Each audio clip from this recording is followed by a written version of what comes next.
Hello, welcome once again to Frank's Project Pause, where we discuss everything project. We look at the in and out of projects, we educate, we sensitize, and also point you to the right places and the other pointers that can lead to project success. To have this discussion this morning, I have with me an astute and accomplished project professional, and we are going to do justice to that. But before we do that, let me remind you that this session is coming to you live by kind courtesy of Certified Projects Avenue and Cortec Agile Limited. We are also coming to you live from the studios of Eagle Eye Projects and Events at Adenta. Now, like I mentioned earlier, we have with us to do the discussion. I'm going to mention his name and he would help us to get to know him better. Mr. Emmanuel Amankwano. Good morning and welcome to Frank's Project Pause this morning. Good morning, Frank, and good morning to all your listeners. I'm very delighted to be here this morning to share in this discussion. Well, my name is Emmanuel Amankwano. I'm a very passionate business analyst, a project consultant, and I have a few certifications in the area of project management. I have PMP certification. I have PBA certification, which is for business analysts. I have ACP, which is Agile Certified Practitioner. I have Scrum certification. I have risk management certification. And I have a technical certification in Oracle Cloud Infrastructure as a cloud architect. So these are just a few of the certificates I have currently. And I look forward to getting more in the future. Interesting. That's quite a mouthful. What motivates you to have all these certifications? Well, the passion to learn and to gain knowledge is what drives me to doing this. That's the fundamental driver. And because I consult, I need to be able to understand things from different perspectives. Risk, business analysis, that is looking at solutions for problems, for opportunities, looking at the trend. And now we have movement towards agile. So trying to be current, that is what drives this. And I've also realized that I have the gifts of training. So when I get a certification, I move into training as well to impact people and also to get some revenue as well from that endeavor. Very well. That's the bottom line anyway. So many have said that when they hear of projects, they liken it to the brick and mortar where you have road construction or building construction. What would you say to such people? Well, that is living in the Stone Age, right? I'm saying this because currently we have project economy, meaning that everything that we do around is revolving around projects.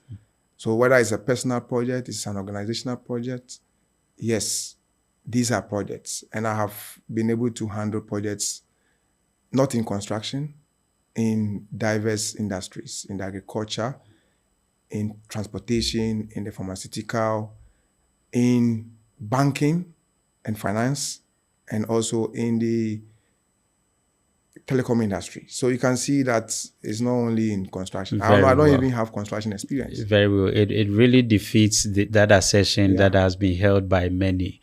On this note, would you be kind enough to let our viewers know what the basic definition of a project is so we can situate it better in the context? Okay, so if you Google the term project, you have several definitions, but I'll go with the PMI definition, which says that a project is a temporary endeavor that is undertaken to be able to create a unique product, service, or result.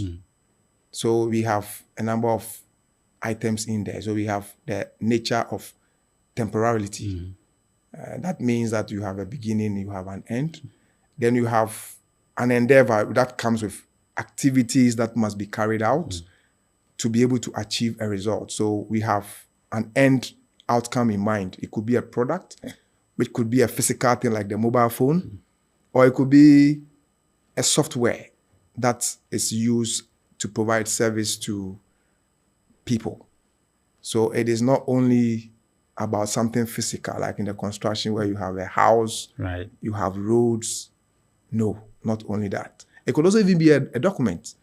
We have some who are into research and development, R&D. Yeah. What they do is to just go into research and then come up with findings. Now that is a project. Yeah, indeed. So that setup of thinking about an idea to do a research and coming up with your findings in a document is a project.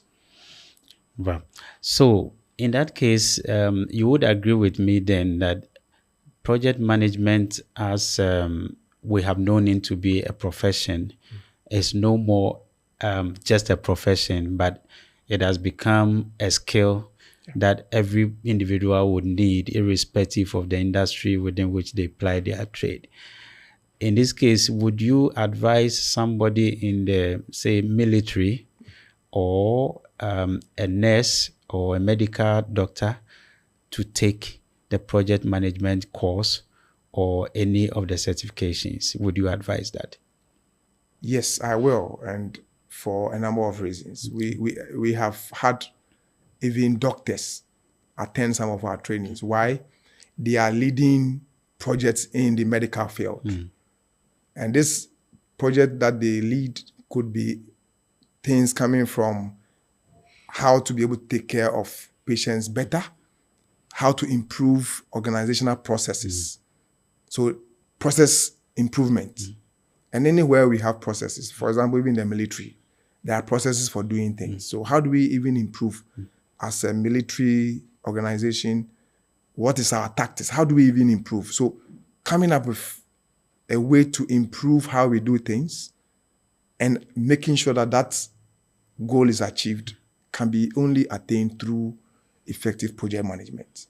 So if you are a nurse, if you are a doctor, if you are a military person, and wherever you find yourself, you are involved in some endeavors which bring about an outcome, which could be either a service that is being rendered or a product that is being delivered. Yes, project management is good for you. We are going to look at time management, we are going to look at resource management, we are going to look at risk management, and think about it. All these areas, nursing, medicine, you have risks in there. Yeah. You have the need for resources to be able to achieve whatever goals that are supposed to be met. So it is not only for people who are into IT or into construction. Yeah. Well, interesting. When we were speaking about the doctors and the projects they lead, it came to mind. What if team of doctors who are undertaking a surgery could also manage each of these sessions as a project? What do you say to that? Exactly, because they have to plan. They need to know what steps they need to take. So it's a form of project management that they are actually undertaking there. You have an end goal. Remember we talked about project as a temporary endeavor that is undertaken to be able to achieve a result. The result is that a patient is not dead, but is alive through the process. That is our result. And how happy when we hear that the doctors have gone through a surgical procedure with someone and then it's successful. Yeah. So that requires a lot of planning. The risk management is in there. Yeah. So what if certain things we do lead to excess bleeding? What do we do? So all of these things that have to be thought through require project management skills. So there are so many doctors who are doing project management, they don't even know that they are doing project management. Right. That's very true. I was once confronted by someone who is working in a registry of a university who wanted to study project management and was asking the correlation between project management and his role as someone who is working as, say, assistant registrar, recruiting students and, ensuring that the school or the university gets revenue from the school, from the students, and also ensure that they have enough intake to feed their academic system. Would you be able to throw some light on that as someone who may not, as it were, be wasting his time in studying project management? How would project management serve a purpose for such a person? Okay, so remember that the academic year starts with maybe fresh students. So we have a goal of maybe having an intake of a certain number. And we may have a process in place that we have been using for a number of years. The question is, have we noticed any bottlenecks in the process? If we have, what have we done about those bottlenecks? A project could be started to be able to even review the entire process for getting students into the educational system. So a registrar who is involved in the process of getting students may know the challenges. He can lead a project that helps in improving the recruitment or the intake process. That is one. He may also see every academic intake as a project and then look at how best, because he's not doing the work alone, he has a number of people who help in the process. So how do we gather resources, make sure you are doing budgeting for even the process, because staff will have to be involved in the process. Sometimes they have to do overwork and all that. So how do we plan to make sure that the process is successful? So it's something that can be taken by a registrar as a project to handle. So every year he has a project. Very, very, very well. I believe he will be listening to us, and you have provided much more insight into what I provided to him earlier on. And it is getting much more interesting.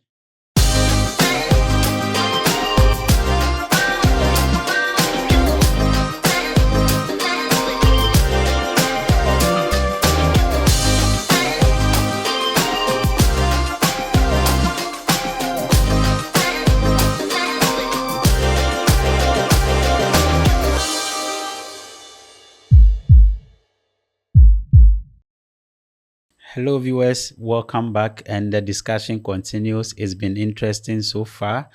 We require of you to subscribe, hit the button, like, comment, and then let us also hear from you. Join the conversation and share the link with your colleagues so we can all benefit from the ongoing discussion. We would love to hear from you. So, Emmanuel, we have been talking about a lot, and we have established the fact that project management goes beyond construction. And you have actually provided clear, hardcore evidence that all industries require project management, and project management brings many benefits to the individual as well as the organization if we do employ them. How do organizations decide to initiate a project? And as it were, individuals do initiate projects as well, but I would want us to dwell more on organizations. How do they initiate projects? What necessitates projects to be initiated by organizations? Okay, that's quite interesting a question. It depends. There are a number of things that can bring up the initiation of a project.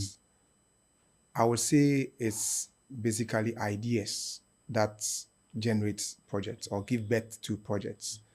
Why am I saying this? So an organization that is into providing services will come up with an idea. We want to provide a service B to a particular kind of clients. Now this idea has to be implemented to be able to get the desired results. So that is one thing. Organizations also have problems. It could be operational inefficiency. It could be trying to digitize their operations. So this can be an opportunity for them to be able to start a project, which will help them to nip the problem in the bud, solve the problem. So that is another thing that can trigger Right. a project. And it could also be that their processes have to be improved. So process improvements could lead to projects. Then we have mergers. Some organizations merge to become one. We have a number of pharmaceutical companies that have merged to become one, telecom companies that merge to become one. Yeah. Now, when that merger is decided, it leads to projects. You have to do branding, you have to do, or even acquisition also. When a company changes because of acquisition, like we have APSA now, right? It changed from Barclays to APSA. APSA. That leads to projects. So you have branding projects, marketing projects, IT projects, a whole lot of other things are giving birth to. Right. Yeah. That's very true. We also look at a case where we have government legislations that are requiring that certain organizations come up with certain things. It could be, let's say, for example, buildings becoming disability friendly and other things. Could this also lead to the initiation of projects by organizations? Absolutely. Just think about e-levy some years back. Many of the financial institutions did not have e-levy implemented.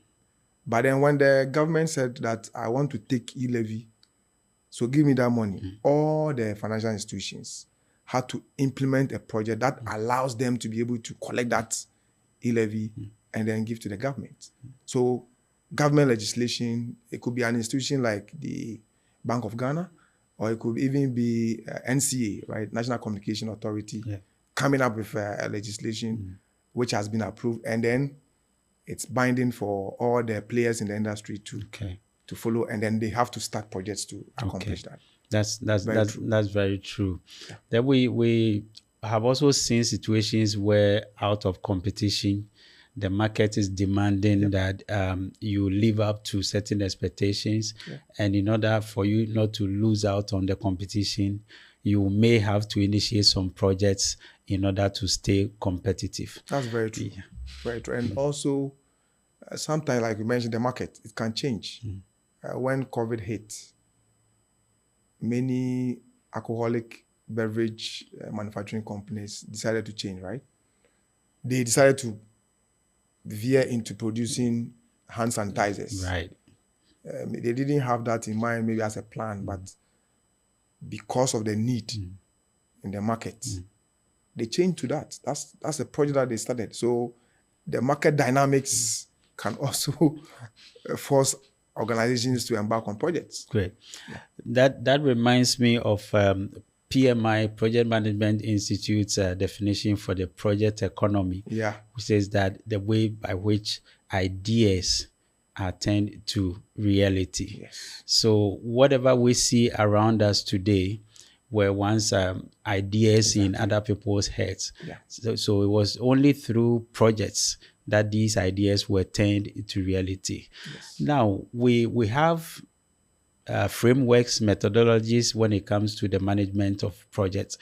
And our good old friend, Waterfall, has been around with us for a long time. Even though many organizations are going agile as well as hybrid. A lot of the time, it is easier to have the waterfall as a template than you could build on it. So looking at the process groups from PMI, from the PMBOK, as well as the knowledge areas, we have the processes, how they interplay, and how we are able to situate our projects in a better perspective, and also be able to bring everyone on board and have the final outcome in mind, in our mind's eye. So we work towards achieving them.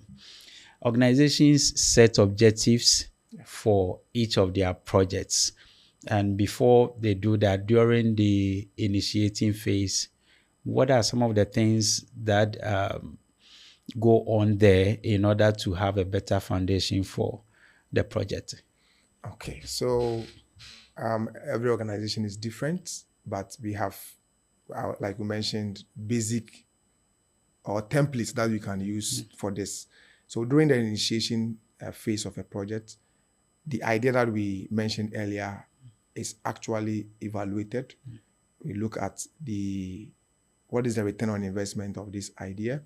Then we try to look at high level requirements because we need to get approval for the idea that we have and its feasibility to bring about the expected outcomes. Okay. So during that phase, you have to do a little bit of engagement with the stakeholders to understand the idea, because the idea could be a problem that we need to solve or an opportunity out there that we need to take advantage of. And we need to know in a particular way, how much are we going to put into this idea to make it a reality, as well as what do we anticipate to get out of this idea that is turned into reality. Because once you put something in, you likely, especially for profit-making organizations, they are looking at what their returns. So that justification has to be made very clear at that stage. We have a document usually is produced that is called a project charter.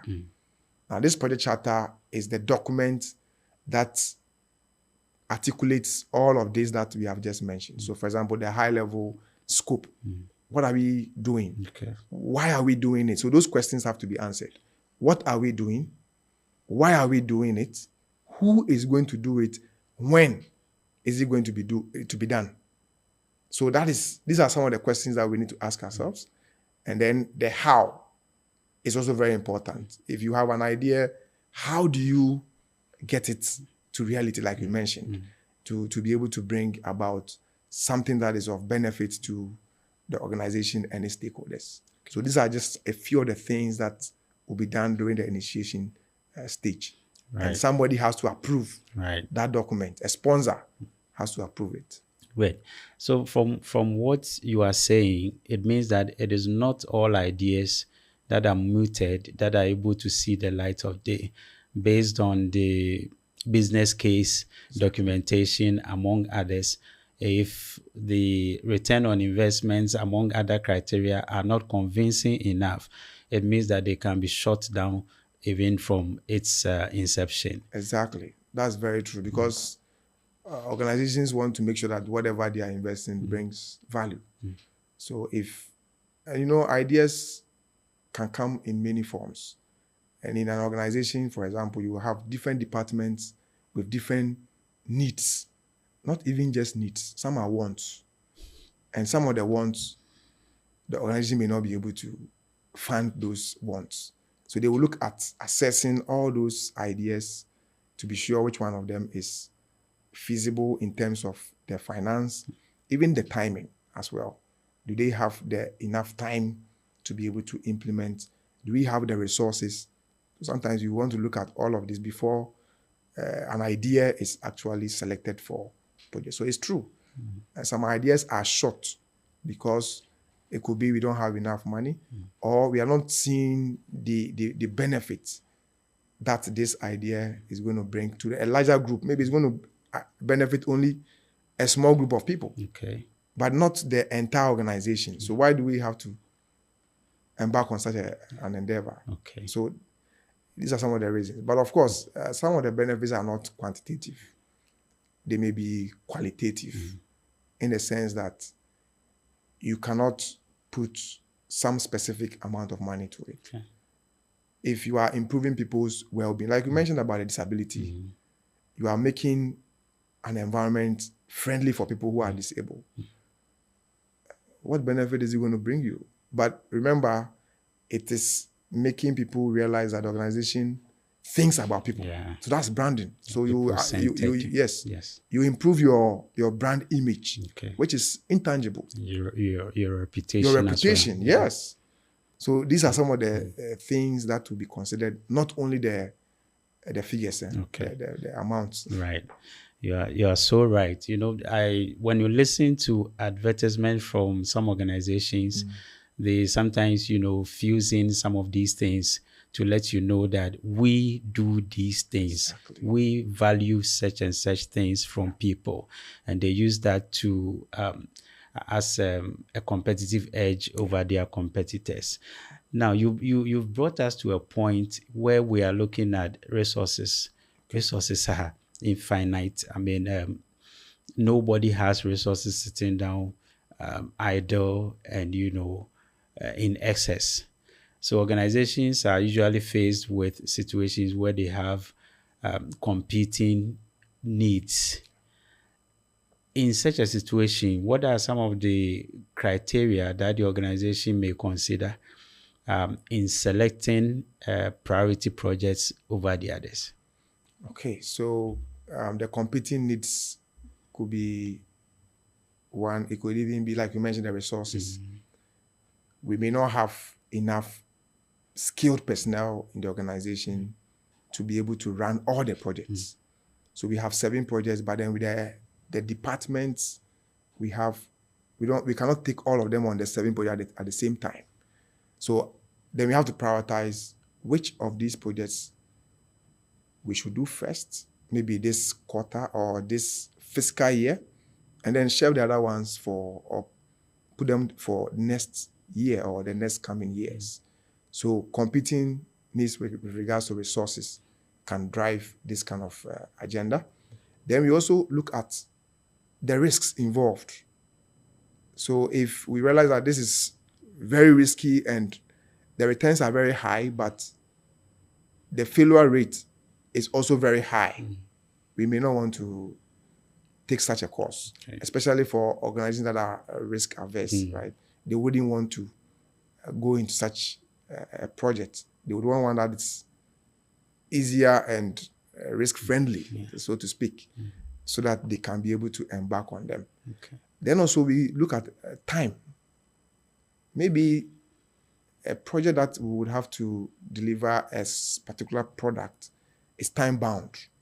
For example, we have products for occasions like Christmas, Easter, and the rest. So if we realize that we cannot meet that timeline, we will not even want to start a project like that. Because at the end of the day, if the season passes, then what happens? Yeah. We would have lost the resources Exactly. we pumped into it. Exactly. So these are some of the things. So the risk involved, the resources required, the time involved, the cost. So all of these are things that have to be weighed carefully. Very well. And you did mention something that is very key, the risk appetite of the organization involved. Yes. In spite of all the cautious statements you have made, some organizations have very high or large risk appetite. Yeah. They will damn the consequences and go in for such projects, irrespective of the risk that come with it. Now, having been able to select priority projects, we are in the initiation phase. There's this thing that usually confuses people, initiation and then initiating. Now, it is better we situate it in this way so viewers can also share their comments with us as we discuss it.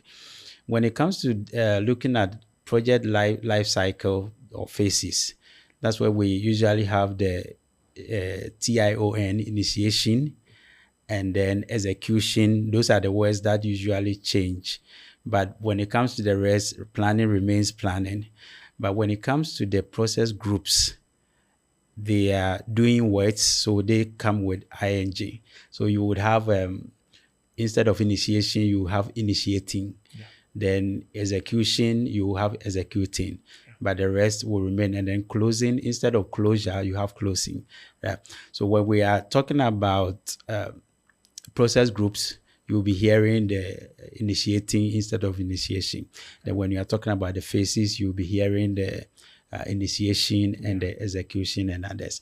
Now, we are looking at initiating as a process group within the process group of the PMI framework.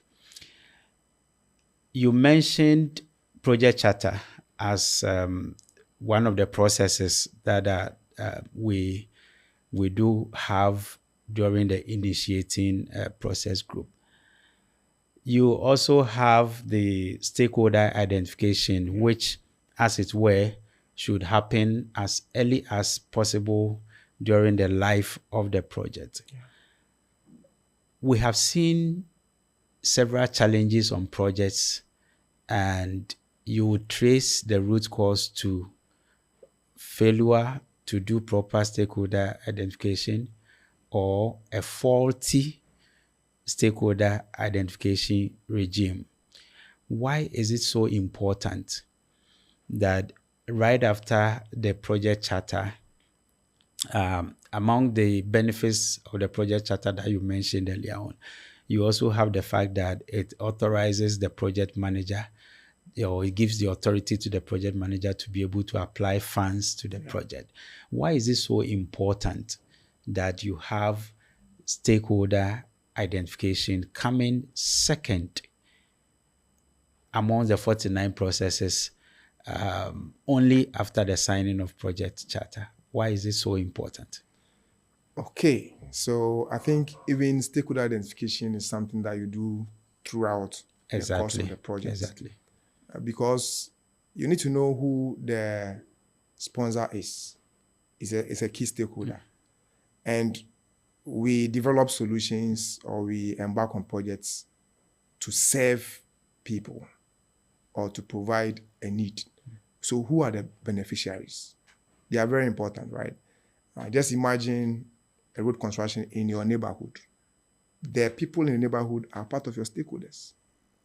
So we need to know who the beneficiaries are, who is going to do the work itself, because that person is also a stakeholder. Yeah. Who is going to provide the funds? So the sponsor is our stakeholder. Who is going to ensure that the work of the project is done? Who is going to test it after that? So we want to think about all these people, because think about it. The ideas are coming from people. The requirements are coming from people. So if we don't know these people and what the actual problem is or what it is that we are doing, don't you think we will make a lot of assumptions? That's true. And when you make a lot of assumptions and you are not able to validate it, it ends up in producing something that is not beneficial for anybody. It becomes a white elephant. So stakeholder engagement is very key so that we are able to understand the problem that we are solving or the opportunity very well. So at the end of the day, everybody knows that that's what we expected and that is what. So if we don't engage the stakeholders, the requirements will not come or we will get half-baked requirements, which will lead to a half-baked solution that does not solve any problem. Interesting. During the identification of stakeholders, what are some of the scientifically proven methods, processes, activities, artifacts, tools, techniques that can be helpful so that we would be able to holistically identify stakeholders and have a successful project? That's quite interesting, Frank. So I'll talk from my experience. Yeah. It is not possible for me to know everybody involved in the project. So what I do, the people that are around, it could be the sponsor, it could be a few people that have been identified as team members, engage in interviews, talk to them. So interviewing is one of the key techniques that can be used to identify. So I come to Frank. So we are going to construct the road in this area.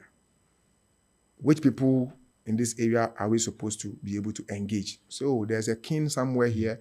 There's a Ebusiapeni or some head kind of the family, exactly. Head of the clan. So where are they? Can we meet them? Can you arrange for us to?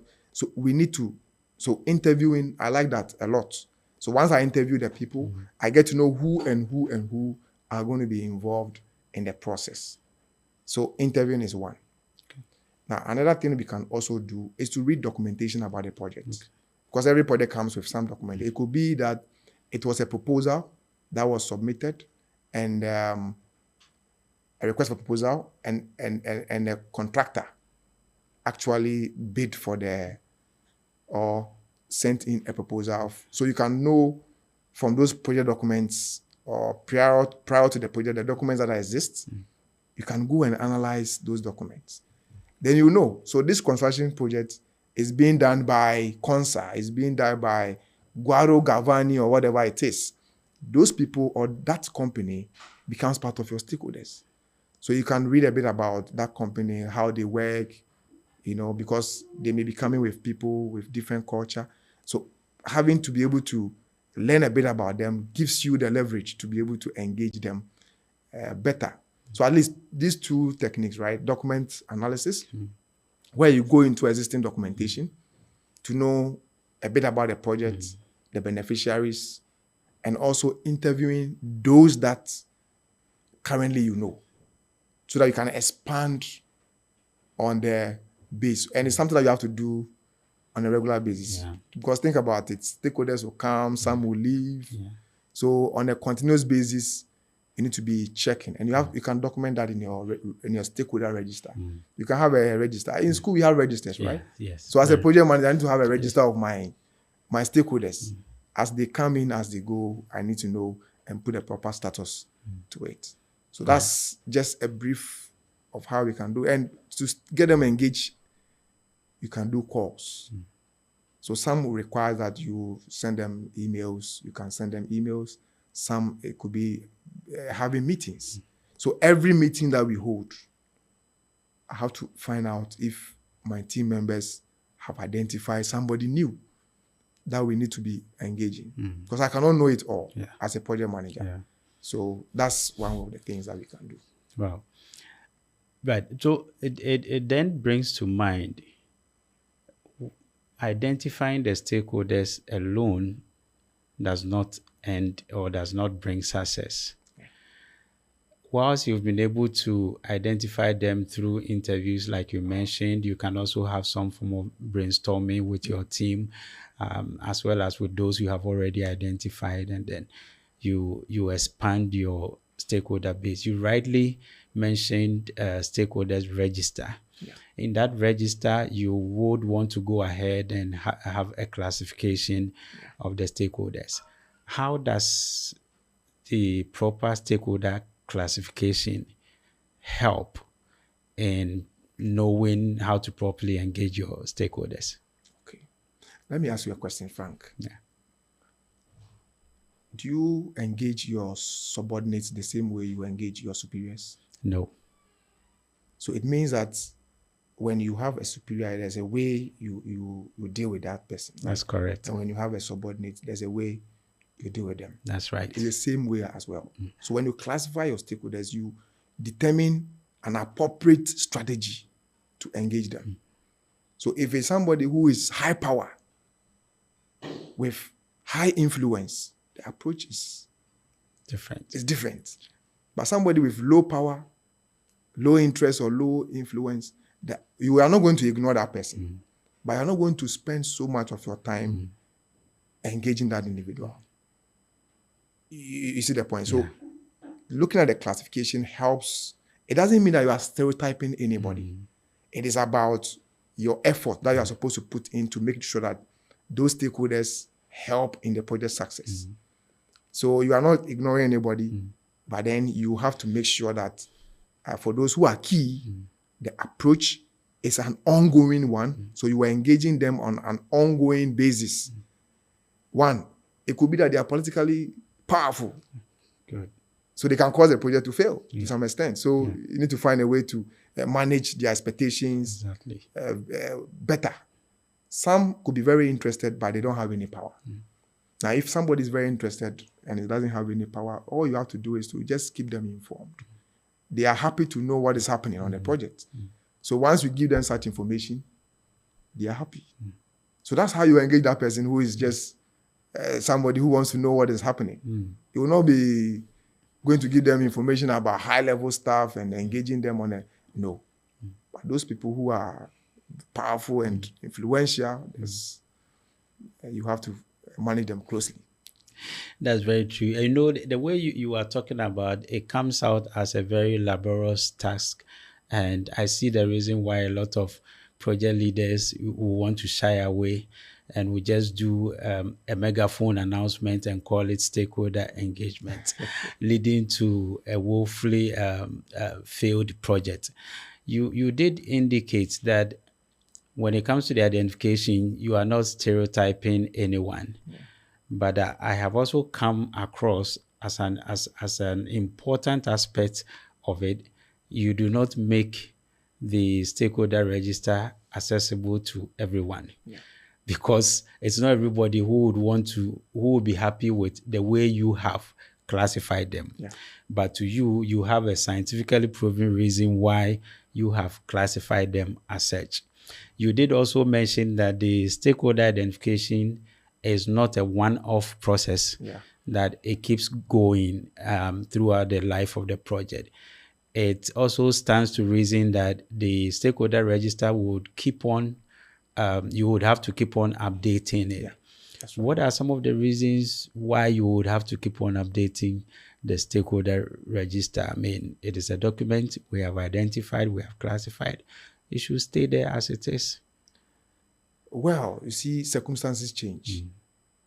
Today, somebody is powerful. Tomorrow, he's no longer in power. Right?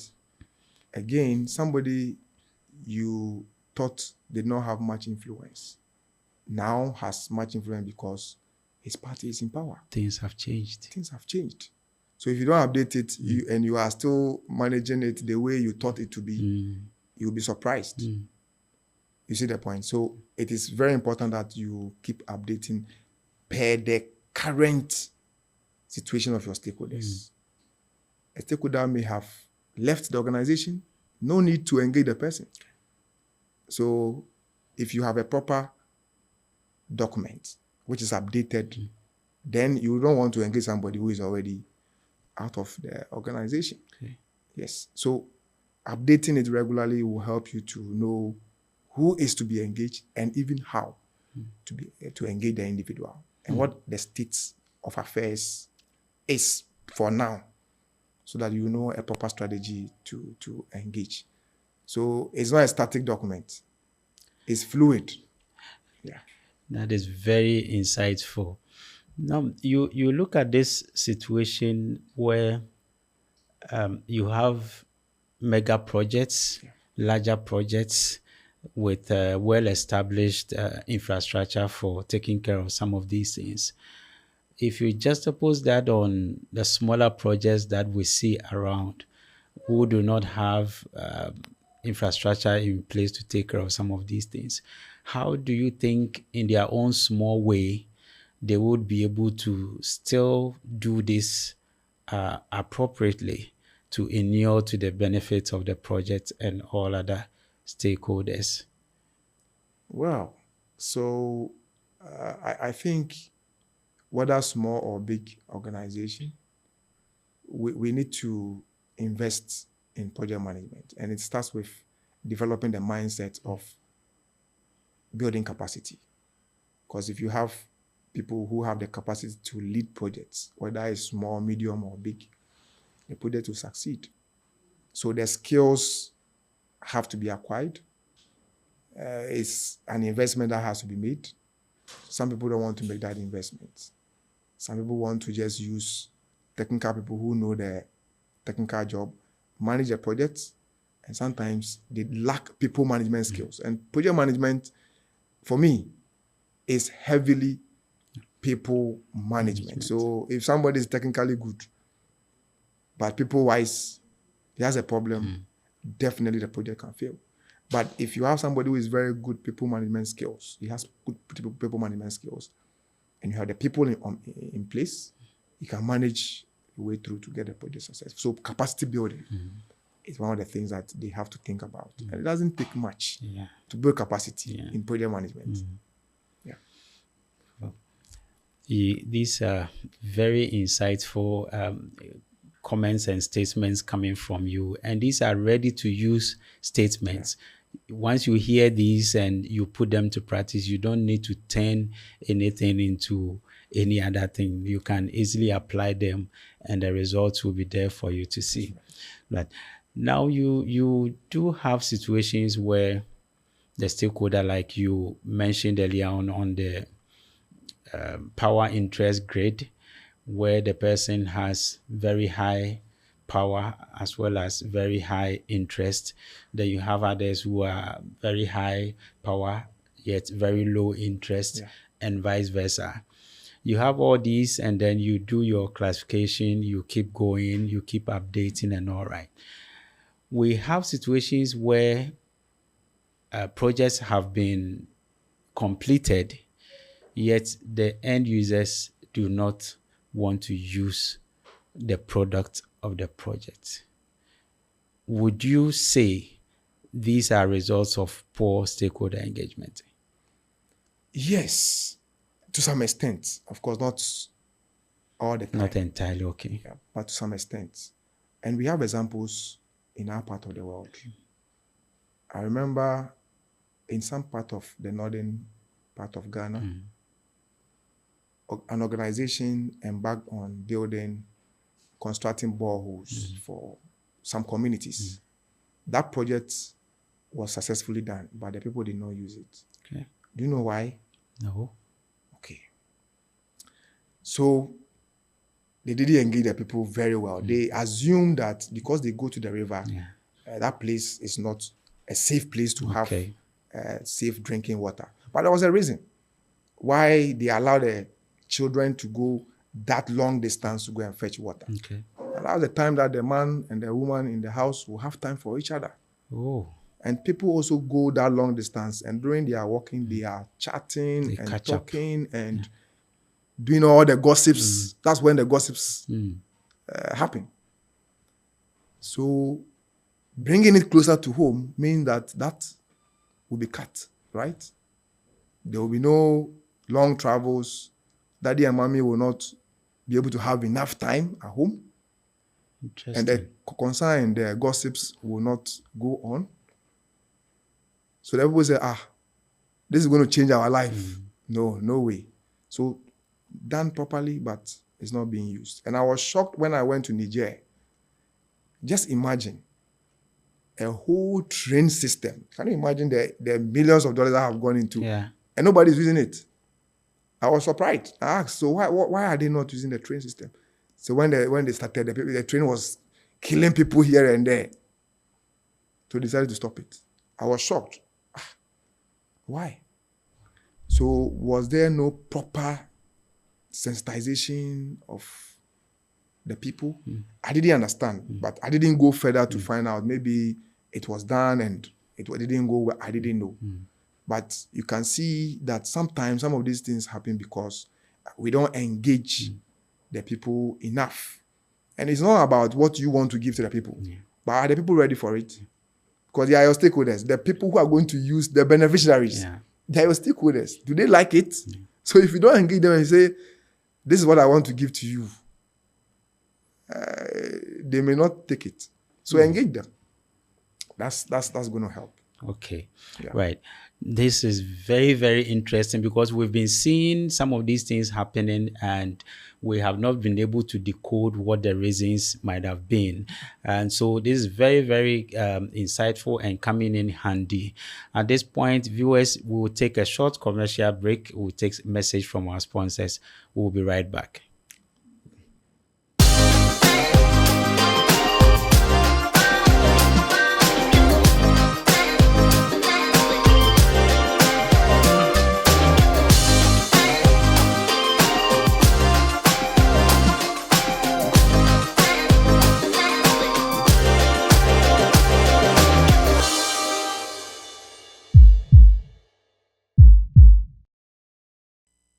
For sticking and staying with us. Don't forget to subscribe to our channel, like, comment, and share with your colleagues, and let's all join in the discussion. Before we went on the break, we're making some very profound statements, especially by our guest Emmanuel, and that is bringing us to a point where we realize that all these failed projects and the other aspects of projects that are not going as much as we expect them to can be cured by the capacity building in project management for all our staff. And as individuals, we can also invest in ourselves by studying project management. That would help us become better managers of time for ourselves and also be able to manage other aspects of our lives and better. We have had the discussion through the selection of projects within the initiating process group. We have looked at the project charter as well as the stakeholder identification. We have delved deeper into stakeholder identification, classification, and engagement. Now, we are going to dovetail into planning. It is said that if you fail to plan, it means you plan to fail. And most of the time, we have noticed that projects that take much longer time to plan are likely to be successful, unlike where we see planning as something that is not actually yielding any result to the project. So we tend to shy away from it and jump straight into execution or executing. That bring us to a point where we see our project failing. When it comes to planning, are you able to take us through some of the few steps, just an overview of what is required to be done during the planning process group or phase? Okay. So we can use the very questions I asked earlier also in planning. So you answer questions about what are we doing? Okay. Because if you know what you are doing, then you can be able to think through how to be able to get it done. Who is doing what? So it means we need to look at the resources. So we have to plan the resources. How many people do we need to be on the project? How many technical hands do we need? How many materials? How much materials? How many people will be required? So the what is very important. The how, like I mentioned, the how many. Then we also want to look at the when. So you have to plan your time. Activities are outlined. When is each activity to be done? That helps you to be able to know the timing. So that can help you. So answering the question about when do we want to get things done, answer the question about time. What to be done helps us to see the deliverables and the work items that have to go into the project. So the scope. So we see that the what is about the scope. What are we doing? Okay. Now, when are we doing it is about the time. Okay. Then we look at how. What is our approach? So we have to have an approach to doing the project. Then we are also going to answer questions about why. So we need to know why we are doing what we are doing. Is this approach effective? Why is it effective? We need to answer those questions. So if we have answers to these questions, our planning becomes easy. So let's take the steps. We want to look at the scope. The scope has to do with the boundaries of what we are supposed to do. So what are we doing? Are we building a product? Are we building an app? Are we building a website? What is the type of website we are doing? We need to know. Is it an e-commerce website? Is it just a corporate website? So that will help us to know the details of the amount of work required. That's the scope. Now, we also want to look at the timing. Do we have enough resources to complete it within a particular period? When do we want to finish the project? What do we think is necessary to help us finish the project at that time? So the when is very important about the timing. Now, we also want to look at how much, because every project needs funding. I don't think there's any project that does not require any funding. Even internal projects, that we do for organizations ourselves, still need some funding. We may buy things from outside the organization. So we need to look at the how much. That is the budget or the cost involved. They also want to look at the methods, the how. So what is our approach? Like we mentioned, if it's a traditional project, we know our approach is going to be the classical type. So we want to look at devising a means. We look at the requirements gathering. We are happy with it. We go into design. If your design is happy, we are happy. We go into development. We are happy with the development. We move into production, and the things like that will go on and on and on. And then we get to the end of the project. So the how, what methods would we employ that can help us to succeed? So that also has to be planned. We think about our risks. How do we mitigate the risk? How do we manage the risks? Some risks are to be avoided. Some are to be managed, mitigated. Some we can also pass on to other people. That is, you can transfer, buy insurance. And so we want to look at what approach are we going to use when it comes to the risk involved in the project. Then we are also going to look at procurement. Maybe we need to buy things from outside, or we need to get service from an outsider. So we have to think about what we will do in-house, what we will need outside. Because that is, if you are bringing something from outside, then that is procurement.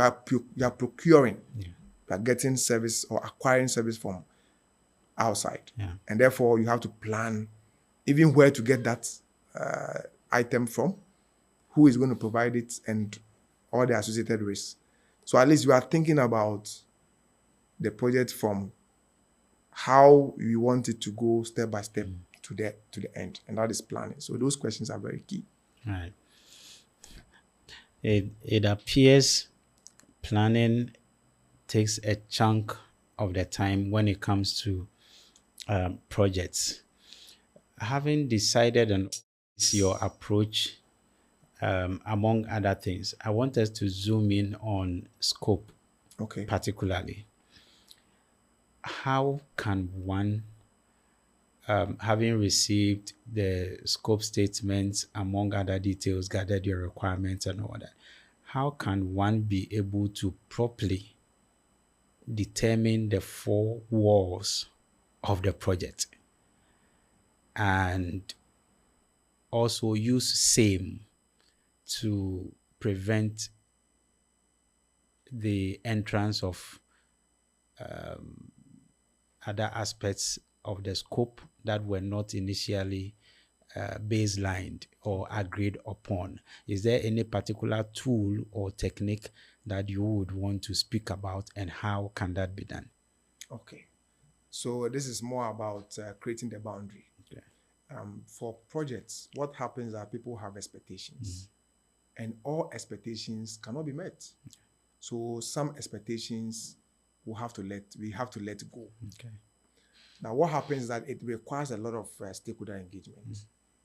If I bring an expectation or a requirement and it cannot be met by the project, it has to be discussed clearly, and it should be stated clearly that this is out of scope. And on a continuous basis, as you engage your stakeholders, you are reminding them that this one, if they try to bring it back, it is out of scope. So that means that the scope statement that you mentioned earlier should be very clear. Not clear as in only telling us what we are going to do, but what we are not going to do, which are the exclusions. We have agreed that this is an exclusion. It should be documented. So that when it comes to assessment, and maybe some people trying to inject new ideas or new things, we can bring it across that, oh, friend, this is what has been signed off.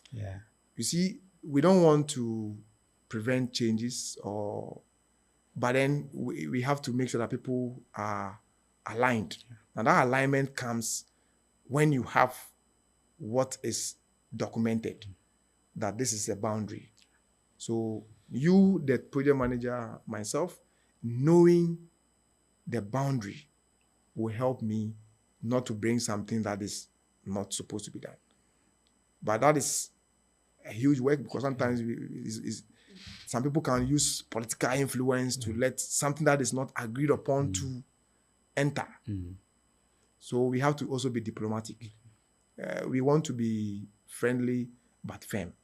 It is not easy. Yeah. You can be smiling with a person, but you have to also be firm at the point so that the person does not take your friendliness to be a weak point to bring in something that is not agreed upon. Good. So that's what I would say we can do, helping people to know what has been already agreed upon. Okay. Well, that brings to mind how a leader you can be nice and still be firm at the same time. Yeah. I've heard that if you want to, as a leader, if you want to be liked or loved by everyone, you've got to be selling ice cream so that everybody will love the ice cream and they will all love you. Yeah. But as long as you are going to tell people that I'm sorry, your expectations cannot be met, not all of them are going to like you. That's right. And you also did mention one very important thing that project managers usually ignore: the exclusions. Yeah.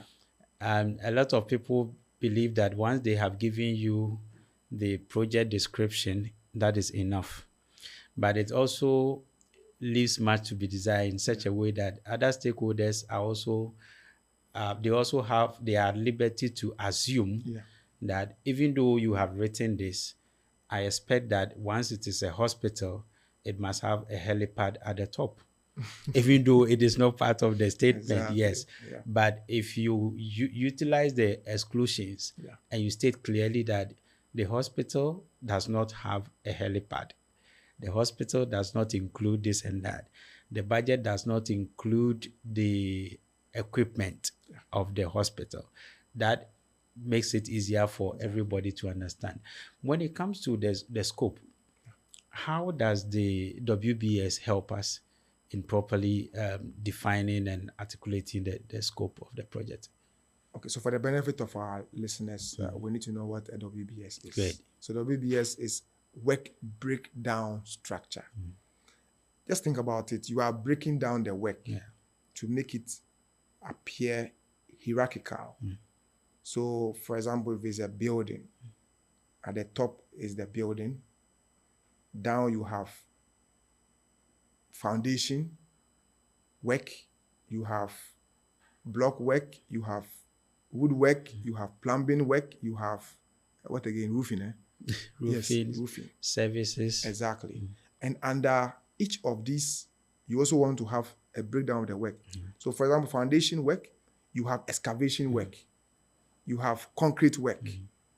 So, it is to give you a pictorial view of the breakdown of the work, so that the benefit is that you are able to know all the work that will go into the project.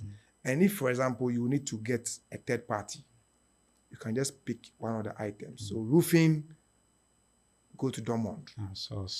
Outsourced. So everything about roofing is gone to another party to do. Concrete work, plumbing work. So that helps. The ones that the team can do internally also can be kept. So that gives you an idea of all the work that will be going on. And here it's about high level work. It's not about the nitty-gritty activities that are going to be done. No. It's just to, and you see, when you talk about work, work is like a number of activities that come together. So you see concrete work. There are a lot of things you do in concrete work. We are not talking about those small things. Just the high level overview. So it's like a big task. So we break the work down into such smaller components, which are work related, and then we can be able to see all the work that's involved in the project. So if I get you right, having your project, you break it down to those larger chunks. Then the larger chunks are further broken down. Exactly. Then you keep breaking down until you get to a point where you can easily manage them. How do you know you have gotten to a point where you cannot, or you can no more as it were, decompose. Okay. The decomposition process. You must get to a point where you know that we can no more decompose further. How would one know, as not so much experienced project officer, Okay. know that we can no more decompose this particular item further? Okay. That's quite interesting. There are a number of ways to go about it. One has to do with the 100% rule, so that when you break down, you get to a stage where it does not require just one person to do it, or it's not just a single activity that leads to the completion of that work package. So that is where you can also use as a measure. So if I break it down such that it is taking me 2 or more days to finish, it becomes work, not something that I can do in hours. So, and also depends on the industry. For some industries, the way they will break down the work, because they say the work is just a 1 month work. You may have instances where the breakdown is just hours because of the nature of the work. But you have mega projects where the breakdown will not be in just a matter of hours or days. It could even be months. Okay. So you have to know your industry, where you are playing. There are even some standards for work breakdown structure for particular industries. So construction industry, we have IT industry. So you can check some of these standards, and you can use ISO standards are there for WBS. So you can pick any of these ones, and then you can use for your particular projects in a particular industry. Okay. Okay. Right. So it's appearing to me that having decomposed your project to the lowest level, it also helps if you are able to roll up Yeah. Yep. to ensure that when you add all those nitty-gritties up, you are supposed to have your whole project back in full. That's right. Now, having been able to get this scope, I know that the WBS can also help you do other things apart from just having the scope.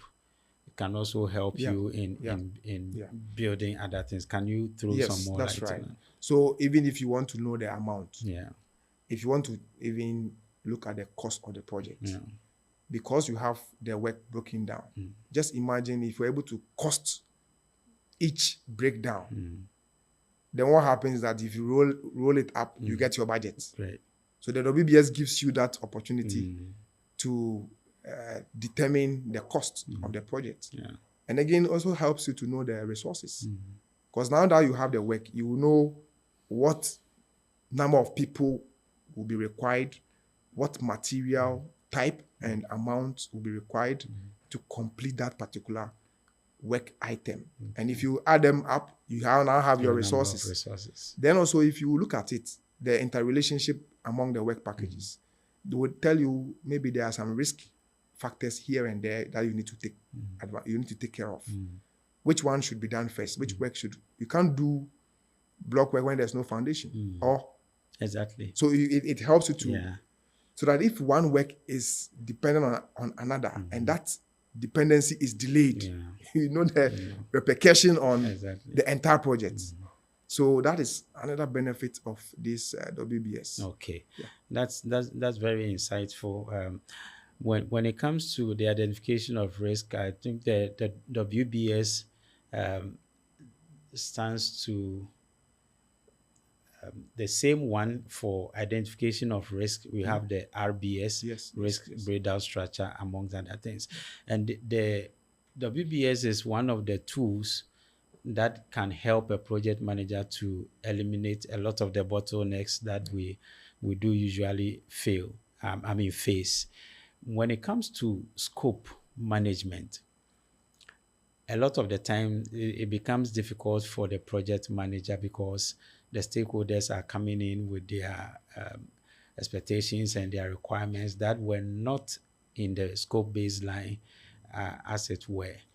Then we face certain situations as scope creep. as a project manager, how have you been able to utilize proper change request regimes to properly control your scope in order to avoid scope creep? Okay. So, the reality is that sometimes organizations don't know exactly the outcome of their project. Things can change. Yeah. Today they have 5 requirements. As time passes, the requirements become 7. And it's all because we live in a dynamic world. So change is the only constant. That's what some people say. Yeah. So with that in mind, and unfortunately, the way projects are actually birthed, sometimes it could be a contract that is fixed. Yeah. And if it's fixed, it means we cannot change the amount or something inside there, right? Yeah. But that may not even serve the need of the people. So to manage the changes, there should be a steering committee that will look at the changes as and when they come, evaluating the change, why the need for change. Because I'm on a project right now that the client is asking for a number of changes. Why? Because the market has changed, and the demand of the customers is changing. So they need to put in certain things which were not originally agreed upon. Wow. But the problem is, if you want a change, there could be possible repercussions. You want to add more work, then I need to get more money. Yeah. But if you don't want to balance the constraints, you want more work, but then same amount, that one, it can be difficult. So that's where the challenge is. So if there's a proper change management in place, what happens is that we evaluate the change. We discuss. It costs this much. It will cause this delay. Are we okay with it? The client is there. The sponsor is there. The customer, whoever is involved, key stakeholders are there. They discuss. And if it is beneficial, mutually beneficial for all parties, we go with it. But at the end of the day, you don't want to develop something that is a white elephant. Yeah. So we don't want to shy away from change, but the change must be managed properly so that everybody is happy. Right. Yeah. So in the utilization of the change request as a tool, Yeah. let's say a template, a one pager, Exactly. 2 pages, Yeah. how do you constitute a change control board on a smaller project that doesn't have so many team members? How are you able to still manage to utilize this very important tool in order to manage your scope on your project? Okay.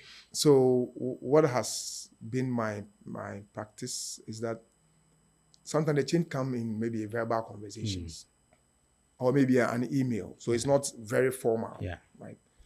So what I do is I take the change, look at it, write it in a form of a change request. So there's a template, I put it inside, and then bring it back to you for review. Okay. If you review it, because the change has impact. Yeah. Because the change does not come and then it's just one. It's not. No. Once you change something, other aspects Of the project. would also be affected. Like I mentioned, if you add more work, I need more time and I need more people. I need to get more money to pay the people. So once I get to know what the change is that is requested, put it in a template, share it back to the stakeholder to be able to review before we take it up to further discussion. Some projects, it is maybe the CEO or the sponsor who is a change control board. Yeah. One person. One man show. I get it. Yeah. Yeah, one man show. Whether it's so if he says I like it, that's it. Okay. We move with it. Provided he's okay with the impact and all that, that is fine. In some cases, for like say the big companies, the financial institutions, banks, you may have a change advisory board or a change control board that will review. So it could be made up of the sponsor, some subject matter experts, the project manager himself, and some other unit heads. They will review the change because the change has to do with money also being involved. Maybe a finance person will come in. We don't have the funds to be able to fund this project. So you have other department heads in that group On the board. on the board. So a change advisory board or change control board reviewing the changes. The one who is the project manager who understands the change and the impact will be called on to explain and then justify why the change is necessary. And once he justifies it and they agree, but of course, Frank, not all changes will be approved based on the impact assessment. assessment that is being made. So sometimes you may even see the change as beneficial. But then the people at the top then say, no, we don't want to do this change. What can you do? So yes, it happens that way. Right. It also brings to mind how the what we call the triple constraints, how they interplay. Once you want to vary the scope, it means the schedule, the budget, and beyond the triple constraints, even the quality may also be affected. Exactly. And what other contractors or some contractors would do is that when they are pushed to the wall and you are varying the scope, but you don't want to vary the budget, they will cut quality. Exactly. Use shoddy materials or inferior materials to do the job. Exactly. Yeah, exactly. And this is something that we need to talk about as professionals. Yeah. How do you manage such a situation? Do you walk away? No, not much money is being added, yet scope is being expanded, and you yourself, in the face of reality, you realize that if you do not accept that scope change and incorporate it, the product or the outcome is going to be a white elephant. How do you, stand as a steward, as a professional, as a project manager? Your name is at stake, your profession is at stake. How do you go about such situations? Yeah, it's usually a tough battle. In fact, I have had to deal with such situations many times because, like I mentioned, the client doesn't know all that they want from day one. But they forget sometimes that what you tell me is what I charge you for. So if along the line things change, definitely then things have to change. Things have to change on the other side as well. Yeah. But that is not usually the case because organizations work with fixed budgets sometimes or most times. So now going back and then telling them that we need extra money and all that, sometimes it's either they fear the people at the top because they have gone to promise them that this is how much it will cost. Therefore, it becomes difficult going back to seek for additional funds. Now, what I have done, if you cannot go there, let me go there and go and discuss. Let me let them know why we need more money.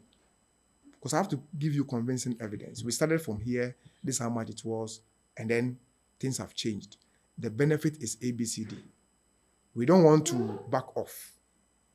But if we don't also continue and be remunerated, the repercussion is that me too, I'm also going to lose my company. People are going to suffer. So we have to come to that negotiation where it is mutually beneficial. It is not easy. It's not frankly, it is not an easy discussion to have with a client. But then we usually have it, and most times it works very well.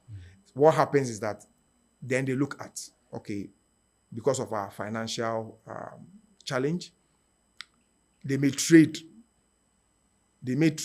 some scope off. And then the new ones that have come, they prioritize. So that prioritization comes in. So, okay, then we know that this is what you asked for. Now you are bringing in additional things. Which of the old things do you want us to drop? If you don't want to pay more, then we drop some stuff. So we reduce the scope that was initially requested and add more so that it becomes balanced. This is very instructive. Yes. Now, whilst speaking, something comes to my mind. Yes. Looking at a project manager or a project leader, having the technical skills alone doesn't seem enough. Because what you are telling me it's coming across as someone who is very great when it comes to negotiations. Among, I mean, all the other qualities that a project manager must have, apart from the technical skills, what other skills can you say are very essential and have also helped you in your dealings with stakeholders? Okay, so PMI calls that to be soft skills. The soft skills is basically people management skills. So how to communicate, having empathy. It's a soft skill. Because when somebody is complaining, I don't have money, Yeah. you need to feel for the person, Okay. right? That it's possible that the person does not have money. So what do I do to help the individual? We talked about communication skills. People have different ways of communicating with. Some you have to use proxy.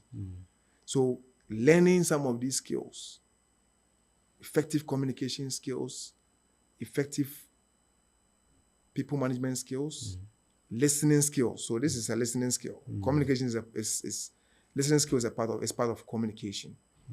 We are looking at negotiations. I mentioned negotiations. Even cultural awareness is very key, as well as being politically aware. These are soft skills.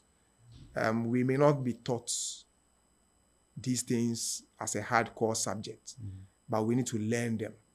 And then these things can help us to be able to do the other things that we've talked about, negotiations and the rest. Because if I understand you, then we can negotiate and then come to an agreement. Have you ever gotten to a point where there's a deadlock and you have to walk away from a project? Oh, yes. It has happened before. Really? Yes, I have to walk away. Oh. Yes. One, the reason was that the conditions. The condition was that if you don't deliver on time, any extra delayed time, you pay for it.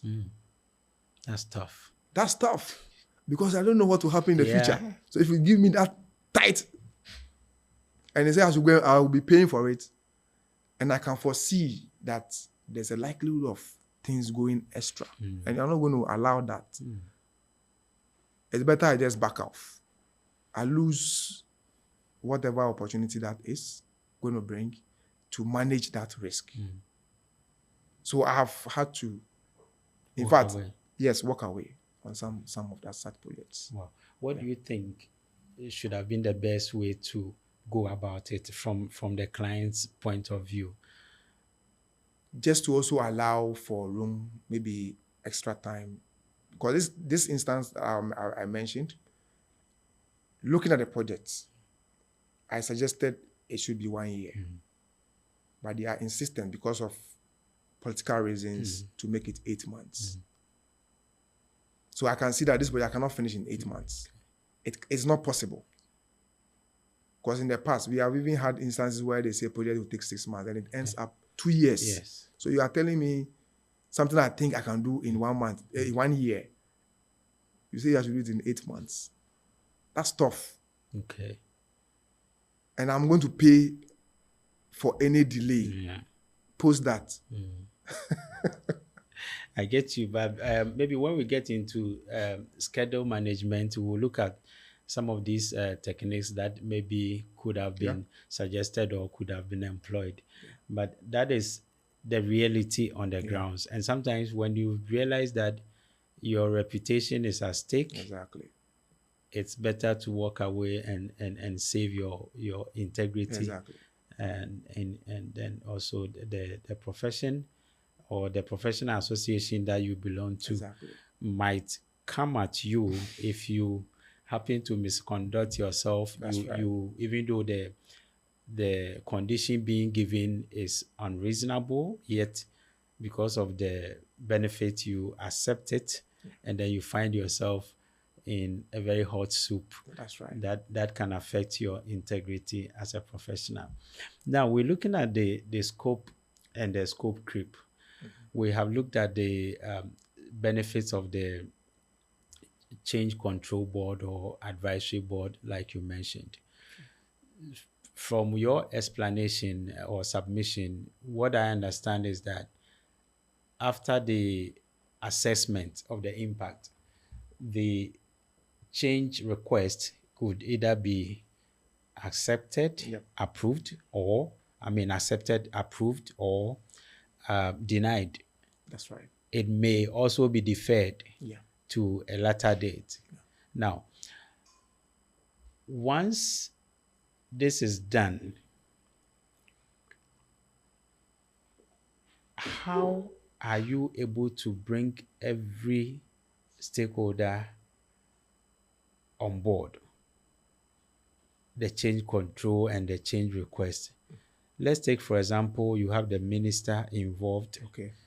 or the king or the chief involved, and says, I want this particular thing added, and that cannot be added based on your assessment and analysis.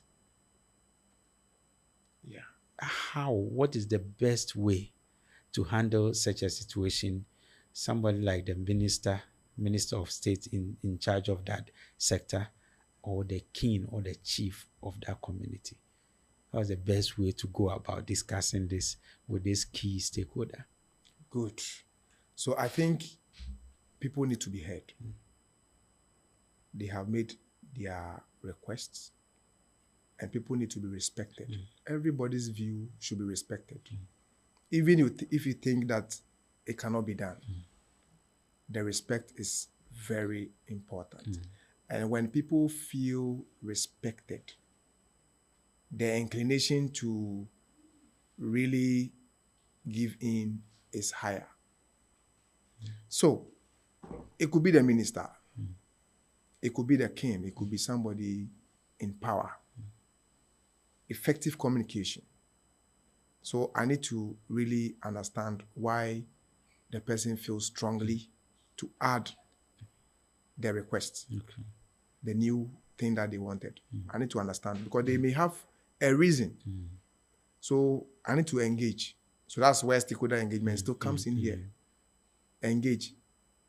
Try to understand. If still it is something that cannot be done because of other constraints, there is, usually in projects, there is we will say, we will have a matrix for escalation. If it goes beyond me to be able to handle, after all that I have been able to do, I escalate. Because sometimes you have to take it up the channel for escalation so that another person who is senior can be able to handle the situation. At the end of the day, you don't want to keep quiet on things. People have to know. So if it is beyond me, I take it up to the sponsor or to someone who is a senior or a steering committee to also review.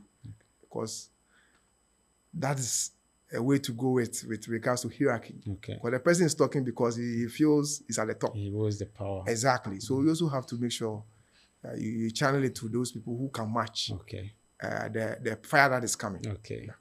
All right. Thank you very much, Emmanuel. And I am enjoying myself. And let the viewers keep your comments coming in. Subscribe to our channel and then share with your colleagues as we move along. We will take a short break. We will be right back.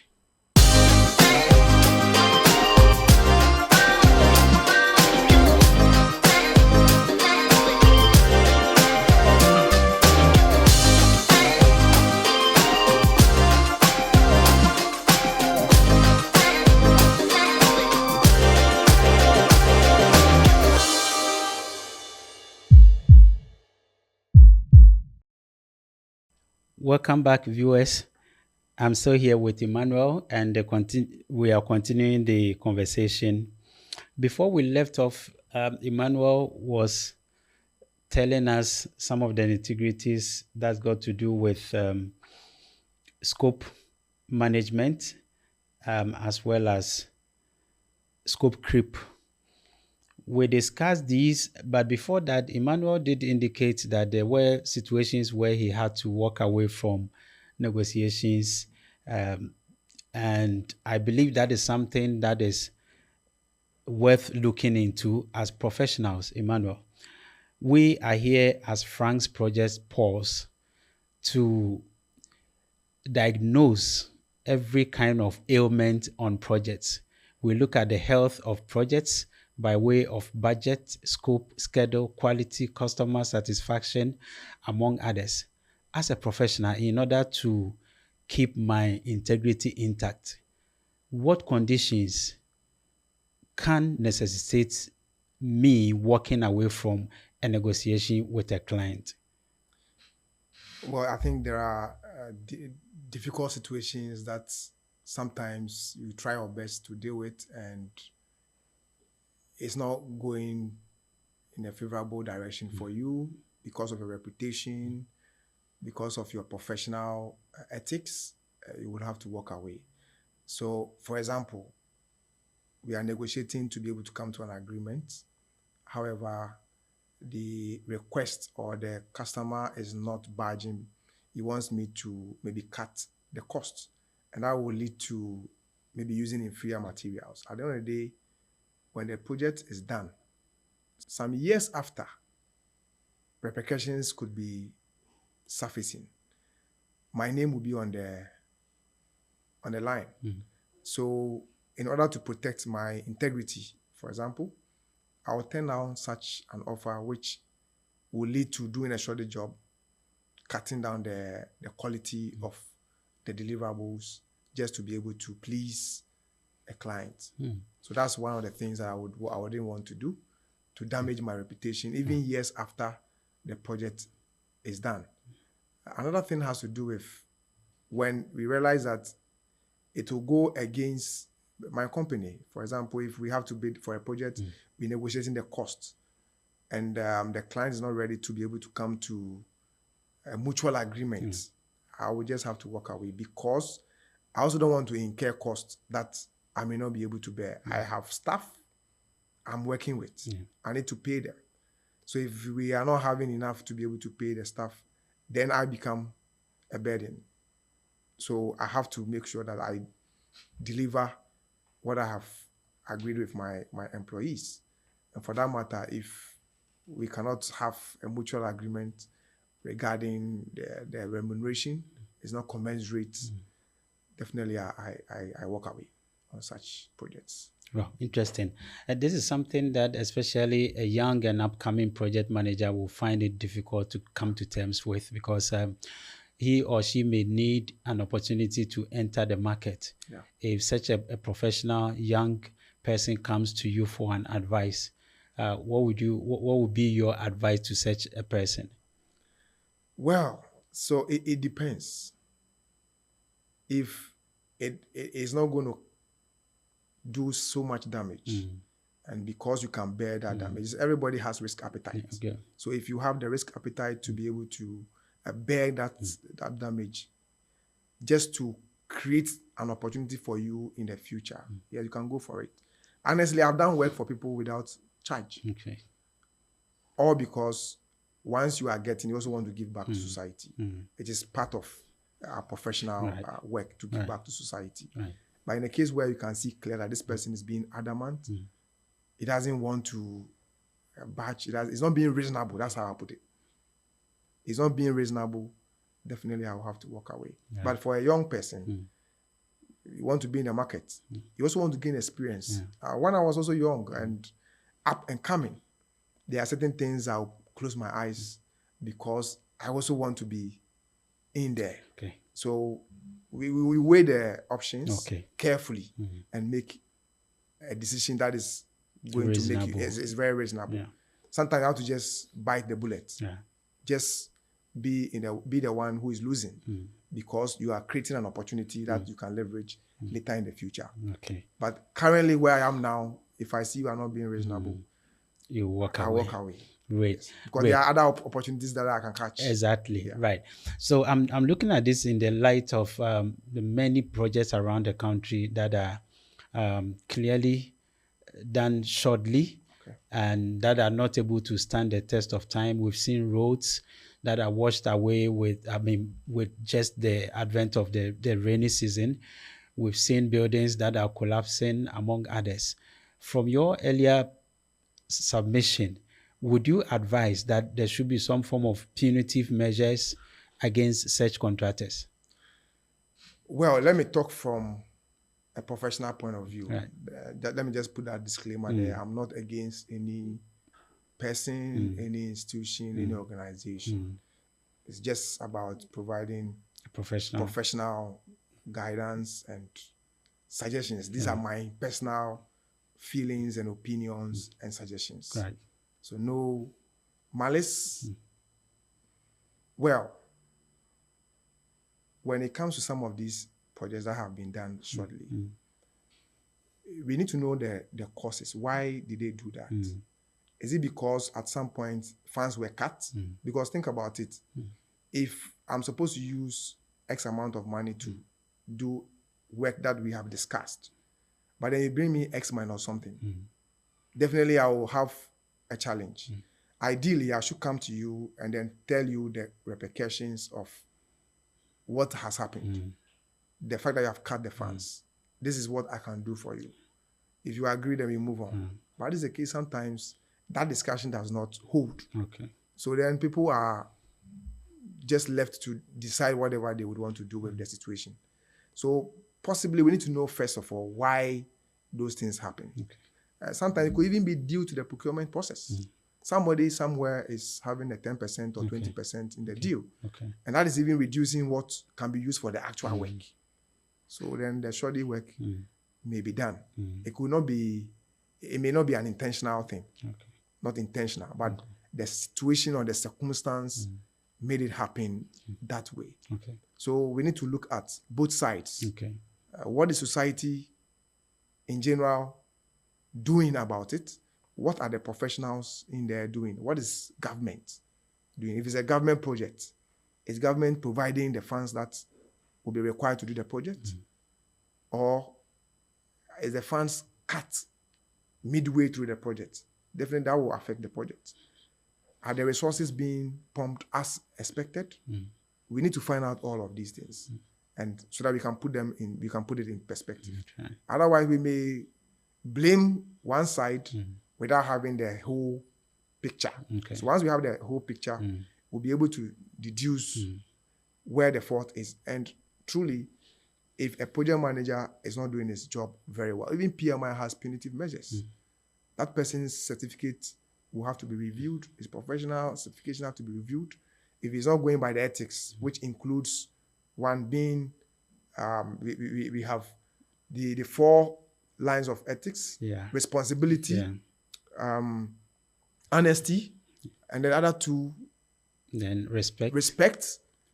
And then the last one has to do with the honesty. Fairness. Being fair. Fairness. So imagine I'm a project manager, I'm not being fair, and I'm favoring a contractor over others.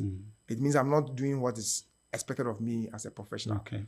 So we need to know if that person is not doing what is expected of him as a professional, definitely his organization can punish him. Okay. Or even the professional body can also investigate, and if there is legitimate reasons to maybe withhold his license or his professional certification, that can be done, so that it serves as a warning for others not to repeat such unprofessional way of working. I don't think if we do something like that, maybe it will tone down the wastage that we have in the system. Okay. What do you think, Frank? Okay, right. Yeah, I'm listening to you carefully, and let me say that I'm sitting here as Franco Usua Samoa, not as president of PMI Ghana chapter.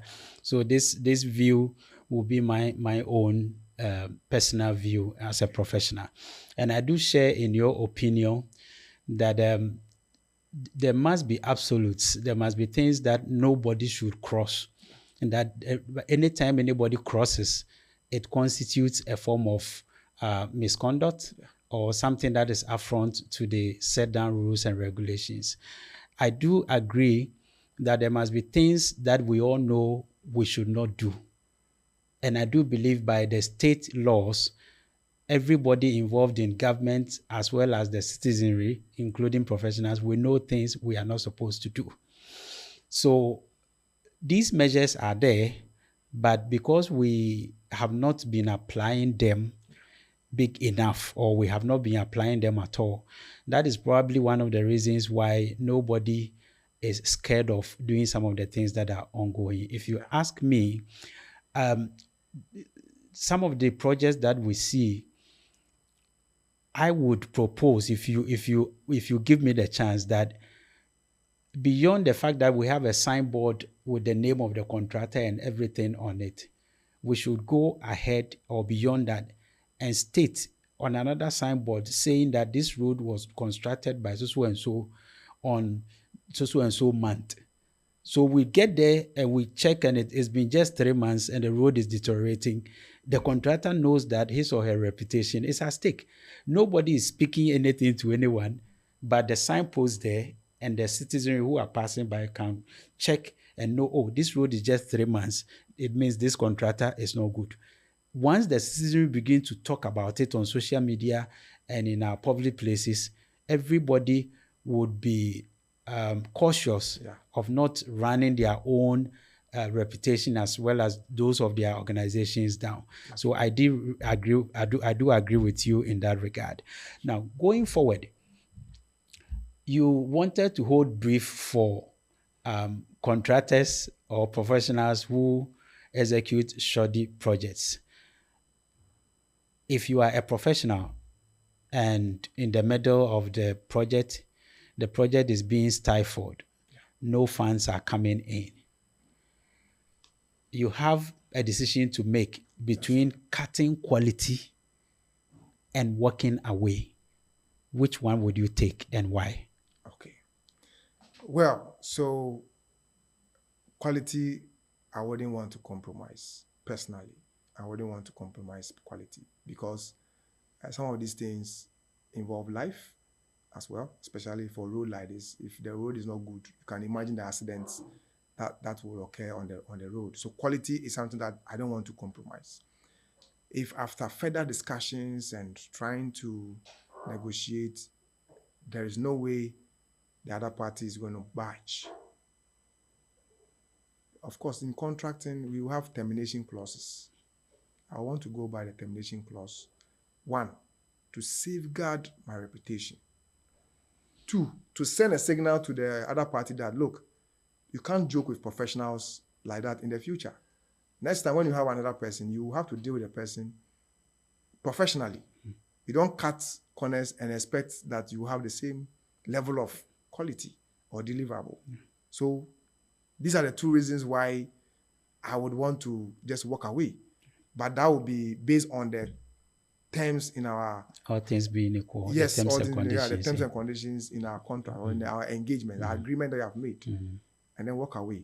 Close the project on my side nicely.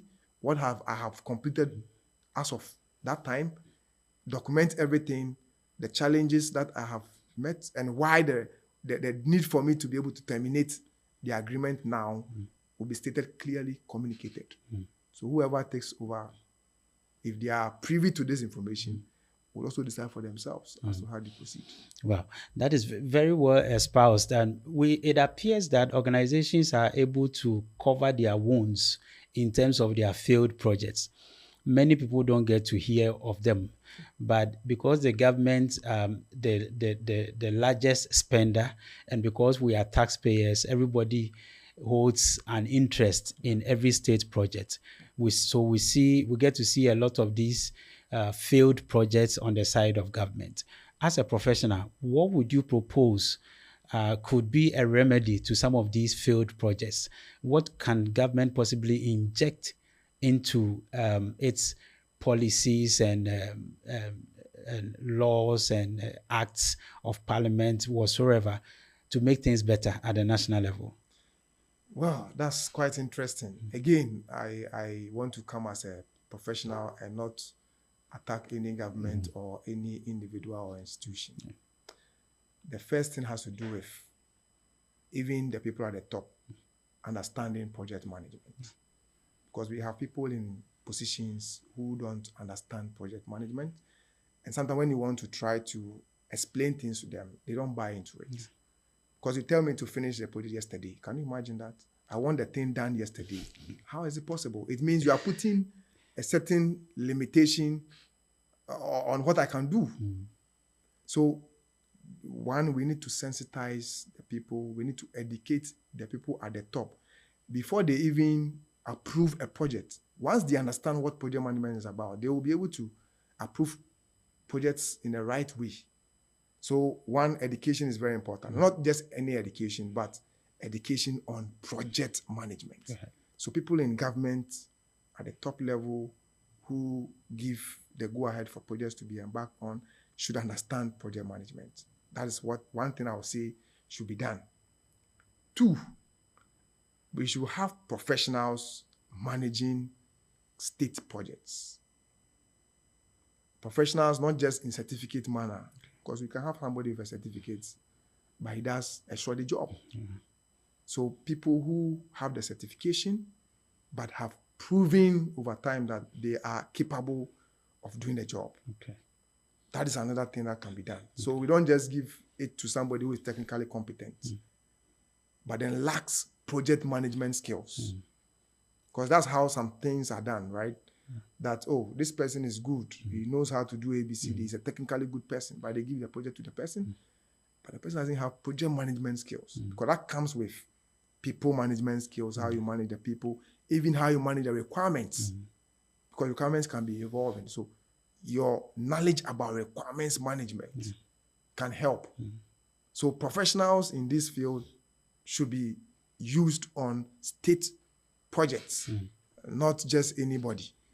And then these state project managers or project managers who are qualified to manage the projects should be paid well. They should be paid well. You see, why people cut corners? Sometimes they feel that they are not given the right remuneration. And therefore they will what? Look for other opportunities to make amends, thinking that by so doing, it is fair. But that's not fair. So whilst it is not fair to steal your employer, it is not fair on the employer's part to pay you less than what you deserve. So they should be paid well. They should look at global standards. Of course, we are in Ghana here, so things are a bit different. But then it should be commensurate to the effort that the project manager is putting in, so that he not cut corners. He can hold people who are doing the shoddy work accountable and bring them to limelight.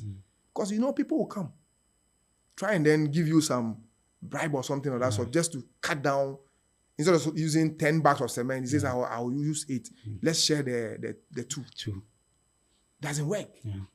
So if we are able to do some of these things, possibly, we can cut down some of the wastages as well as the failures that we have in the system. But I think there's more we can do anyway. Right. At least, yes, you rightly mentioned there is more that can be done, but this provides some form of template on which we can build on as a state. Nonetheless, I don't think anybody is happy when projects fail. Even those who sabotage the project themselves, I don't think they are happy when they see it. Right. Beyond looking at having professionals on projects, one thing we can also look at is how projects are conceived, and then how we are able to define as well as tie project objectives into our national vision. That's right. How do you see these two coming into play in terms of the failures of projects at the national level? Okay, so once again, personal opinion here. Let me start from organizations. Organizations have 7 pillars: mission, vision, strategy, their goals, their objectives, their critical success factors, and then KPIs. These are the 7 pillars of organizations. And think about it. A government has a vision. So a government could have a vision of Ghana beyond aid. So every project that they embark on should tie into that agenda, which is a vision. So the vision is where you want to be, maybe in the next 10 years. So as a nation, I think governments have come and gone. They have where they want to position the country. at in a certain number of years. So once that vision is set, projects that I embark on should be tied into meeting those particular objectives that have been set for that vision. Because after the vision, you have your strategy, how you are going to get the vision achieved. Then your goals, then your objectives. Now the projects are supposed to meet those objectives, goals, and then what? The vision. So as a country, once we have the vision right, all projects that are embarked on by the government, and I've seen a number of things that previous governments decided to do and what current government is also trying to do. We need to make sure that these things that we have set as a vision, the projects that we are doing, which is tactical, should be able to meet the goals that were set for those vision points that we have put in place. And once the projects are aligned, the support will be given. Because if it's not aligned, we will not get the support to be able to achieve that vision that we have. So that is the link that we need to have there. Okay. The projects are supposed to be able to help us tactically do the things needed to achieve the vision. The vision is usually big, right? It's like a broad kind of statement. Ghana beyond aid. What is Ghana beyond aid? It means you are positioning the country so that we limit imports. External inflows. And then we focus more on what we can produce and then enjoy here. But how do we do that? So the number of things that have to be done, programs, projects that have to be set up will be geared towards that. So that's what we can do. Okay. We should tie the two together. Okay. Yeah. Okay. Very well. Here comes the real challenge. When the vision is held in the head of the leader only, and the team members do not know the vision, as a nation, how many people will be able to say that this is our vision? Well, it is possible that we do not have a vision. It is also possible that we do, but it is only sitting in the head of the few leaders. And the vision, like the eye of the individual, if it cannot see, it means it cannot get anywhere. How do we get a national vision and get it to trickle down to the day-old baby in the country, everybody, so that everybody will be able to espouse it, have it at their fingertips, and all provide our needed support to the leaders to execute that vision? Okay, that's quite interesting. So it's, again, it's my personal opinion. It's awareness. Awareness. Of course, you may not want to discuss every little bit or the details of the vision, but then it should be clear in people's mind where we want to be. When I was young, I think they used to have some, of course, I'm still young, right? You are? Yes. When I was younger, okay. There used to be some vans, that government institutions vans that would be going around maybe for human rights, and they'll be announcing NCCA, they'll be announcing things, just creating awareness. So by the time you hear it, even when you are sleeping, you will still hear the announcement coming in, and then it rings in your mind. Yeah, this is something that is being done. Sanitation, they're talking about sanitation, talking about something. It rings in your mind. And there were people who were actually ensuring some of these things were done. They were going around for inspection and all that. So the vision has to be communicated. One way or the other, people should be aware of it. Then also we should look at rewarding people who are ready to support the vision. Because if people are ready to support the vision and it's realized and it benefits all of us, that is when we say that we have achieved our vision. Right. So it should be very clear to people. We should be able to educate people about the vision. We should let them know why. You see, you don't just tell them this is where you want to go. But why we want to go there should be very clear. Is it going to benefit you? Is it going to benefit me? Is it going to benefit posterity? Because after some years, you and I will not be sitting here. We may be in the grave. Yeah. But what about the people coming after us? We need to make sure that these people benefit. Yeah. So the vision should take into consideration the now and also The future. Because we have a number of things happening in the system that when you and I are not there, the others, we don't know what will happen. They might suffer because of what is happening in the system. And I know you know some of them, right? I think so. Okay. I think I do. Right. Emmanuel, I want you to look into the face of our viewers. For failed projects, both at the corporate and the national level, tell us in bold terms what 3 things can be done to forestall failed project or reduce them.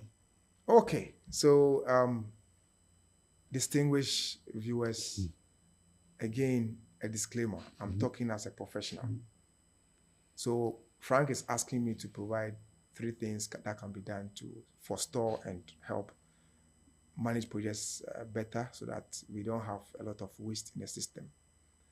So first thing, awareness creation, that there is benefit in managing projects the best way.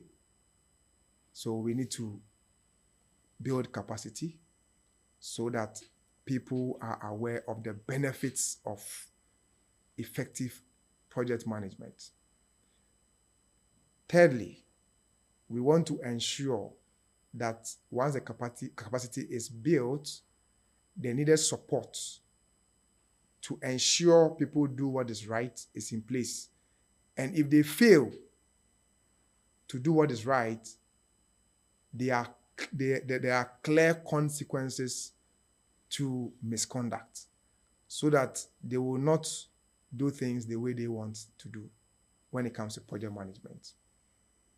Then, thirdly, I also would want to say that we need to be able to provide all the requirements, the necessary funding, the necessary support, and even the way we birth the projects should be done in such a way that it ties it with the vision, the goals, the objectives of the nation. So if it's a national project, the objectives should be very clear and the project should be able to meet those objectives that drive the realization of the vision.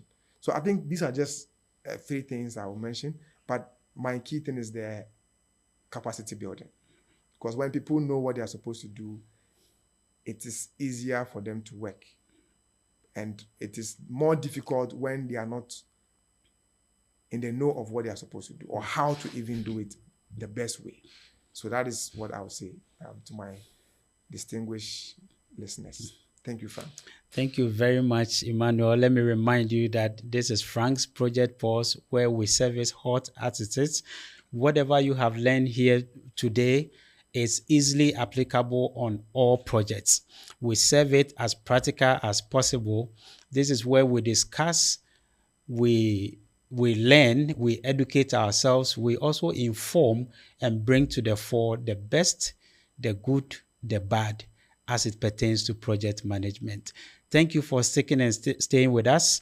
Let me remind you that we are enjoying this session by kind courtesy of Certified Projects Avenue, Cortec Agile Limited, and also brought to you from the studios of Eagle Eye Projects and Events.